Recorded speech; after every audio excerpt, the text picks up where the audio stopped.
Welcome to the Unraveling the Scriptures channel. The story of Noah's Ark has always been told as an account of divine salvation, a new beginning for humanity after a cataclysmic event sent by the Creator himself. Noah and his family were chosen to survive the Great Flood, while the rest of humanity was swept away by the relentless waters. But there is a detail rarely explored in this narrative: the women aboard the Ark. Who were the wives of Shem, Ham, and Japheth? What was the true identity of Noah's wife? More than that, what really happened to them before, during, and after the flood? The Bible mentions their presence, but in an enigmatic way, without revealing their names or stories. Why were these women erased from the records? Were they just companions of their husbands, or did they play a greater role, perhaps even an unknown one? Could there be a secret buried under the waters of history that has never been told? In this video, we will dive into the depths of this mystery and explore what few dare to investigate. The answers we find might completely change the way you view the story of the flood and Noah's Ark. Before we continue, be sure to like the video, comment your theories, and subscribe to the channel so you don't miss any surprising revelations. Now, prepare for a journey full of enigmas and hidden truths. The mystery of the wives aboard Noah's Ark. Noah's story has spanned centuries and civilizations, being recorded not only in the sacred scriptures, but also in mythologies around the world. The Great Flood is one of the oldest accounts in humanity, present in different cultures and traditions. However, the narrative that has reached us has always focused on the cataclysmic events, the waters that covered the earth, and the survival of the Ark. But what if there is an essential detail that few dare to discuss? Today, we won't talk about the flood itself, but rather about a mystery that remains shrouded in shadows. Who were the women aboard Noah's Ark? We know that Noah was not alone. The sacred texts state that his 3 sons, Shem, Ham, and Japheth, had wives. And of course, Noah himself was married. The book of Genesis is enigmatic in this aspect. It mentions the existence of these women, but does not reveal their identities. Who were they?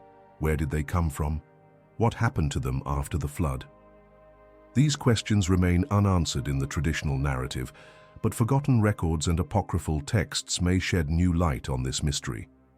In this video, we will dive into ancient Semitic traditions, the Book of Jubilees, and Jewish traditions to reveal what is known and what is hidden about the women who shared Noah's journey. Get ready to discover an overlooked side of the flood story, an aspect that could change the way we see one of humanity's greatest accounts. The narrative of the Great Flood is one of the oldest and most impactful in humanity.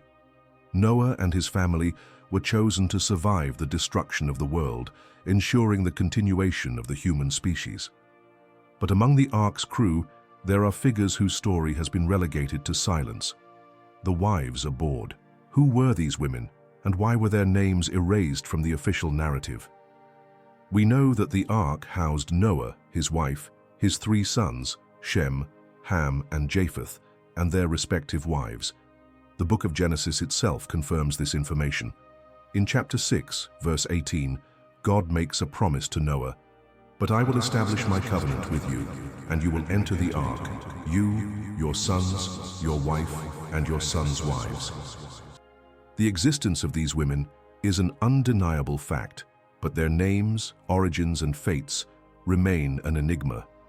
Why did the scriptures choose to omit details about them? What was the true role of these wives in the reconstruction of the post-flood world? Within the Catholic tradition, texts like the Book of Tobias, written around 225 BCE, suggest that Noah's wife was his own relative, possibly a descendant of Seth, the righteous son of Adam. This would indicate that Noah kept the lineage pure within his family. However, the wives of his sons may have a different story. Here lies one of the greatest debates about this narrative. Were Noah's daughters-in-law descendants of Seth or of Cain? If they were descendants of Seth, it would reinforce the idea that only the righteous were saved. But if they were from Cain's line, then the blood of the post-flood humanity would have been mixed, carrying with it the mark of the ancient transgression. This question remains open, fueling theories and speculations for millennia. The New Testament also makes an indirect reference to these women. In 1 Peter chapter 3, verse 20, we read that 8 souls were saved by water, a statement that confirms the presence of women on the ark, but again, without revealing who they were. Could this omission be a mere detail? Or was there something deeper, a secret buried beneath the waters of the flood? As we explore ancient traditions and forgotten texts, we can begin to unravel the mystery of the women who helped repopulate the world and yet remained in the shadow of history. The story of Noah and the flood is widely known, but there are details in this narrative that were left between the lines. The Bible mentions the presence of Noah's sons' wives and his own wife, but omits crucial information about their identities and roles. However, ancient records, such as the Dead Sea Scrolls, reveal forgotten secrets about these women and their importance in the reconstruction of humanity.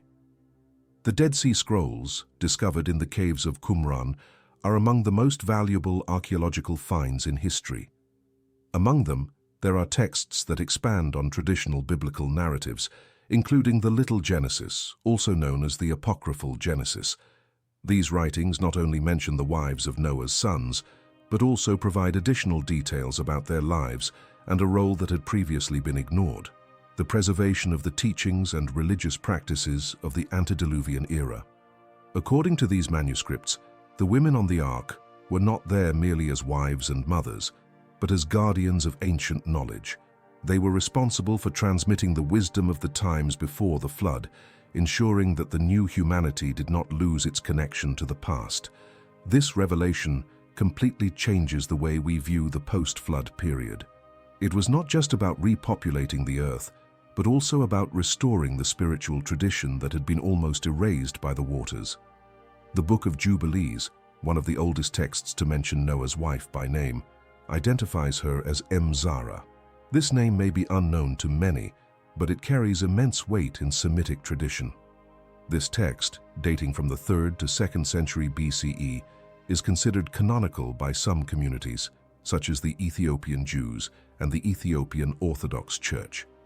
In it, the wives of Noah's sons are not just secondary figures, but key characters in the reconstruction of the world. Interestingly, the Book of Jubilees suggests that Zara was not just Noah's wife, but a key figure in the continuity of the sacred lineage. Her longevity is also notable. While Noah lived to be 950 years old, Zara is believed to have lived at least 900 years. This makes her the true matriarch of the post-flood world, a kind of new Eve, destined to populate the earth after the devastation of the waters. In ancient Jewish traditions, there are different accounts of the identity of Noah's wife. Some sources suggest that her name might have been Naamah, while others identify her as Zara. However, the oldest known mention comes from the Dead Sea Scrolls, where the name Zara appears as Noah's wife. This version is reinforced by the Book of Jubilees, a text dated between 300 BCE and 160 BCE, considered canonical by groups such as the Ethiopian Orthodox Church and the Beta Israel, Ethiopian Jews. Rabbinic texts such as the Midrash and the Talmud, though not directly emphasizing Noah's wives and their sons, offer valuable clues about their lineages and their role in the formation of the post-Diluvian nations. According to some interpretations, these women were not just companions, but also key figures in the reconstruction of the world. Among the versions that claim Naamah was Noah's wife, she is described as a woman of remarkable beauty and virtue, associated with the rebirth of life after destruction. Her figure, shrouded in mystery, raises questions about the role of the patriarch's wives in preserving knowledge and ancestral traditions after the Great Flood.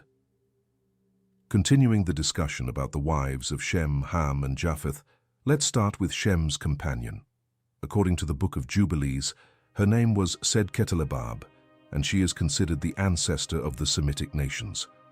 Although little is known about their identities and personal histories, these women played an essential role in the rebuilding of human families.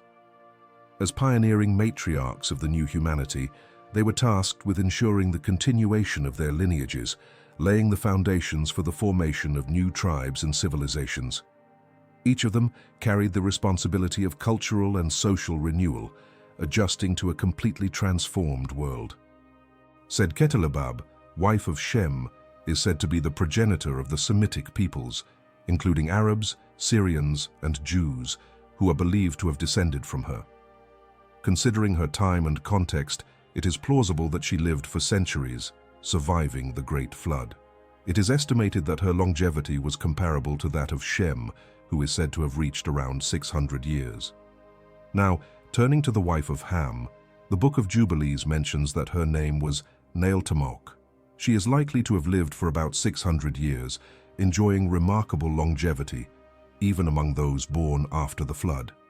Neiltamok is considered the ancestor of various African nations, including Ethiopians and Sudanese, as well as other peoples who still inhabit the continent today.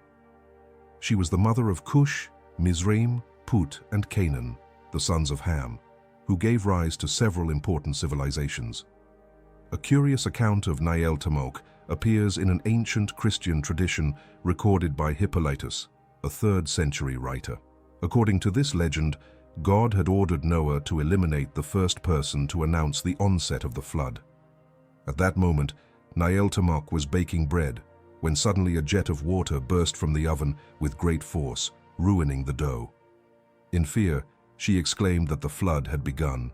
As a result, God decided to revoke his order so Noah would not have to destroy his own daughter-in-law, thus ensuring Neiltamok's survival. Now, when we talk about Japheth's wife, we find in the Book of Jubilees the reference to her name, Adatanises. Among the best-known apocryphal texts, the Book of Jubilees stands out, an expanded narrative of the Book of Genesis. This account mentions the wives of Noah's sons and suggests details about their origins and contributions during and after the flood.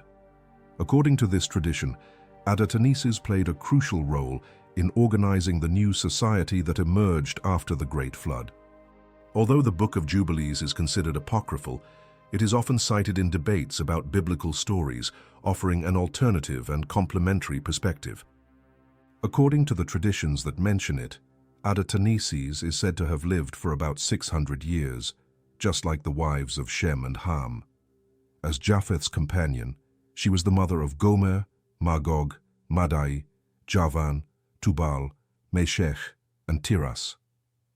From these descendants originated the Indo-European peoples, making Adatanises an ancestor of the ancient Greeks, Romans, Celts, Germans, Slavs, and possibly some Asian populations.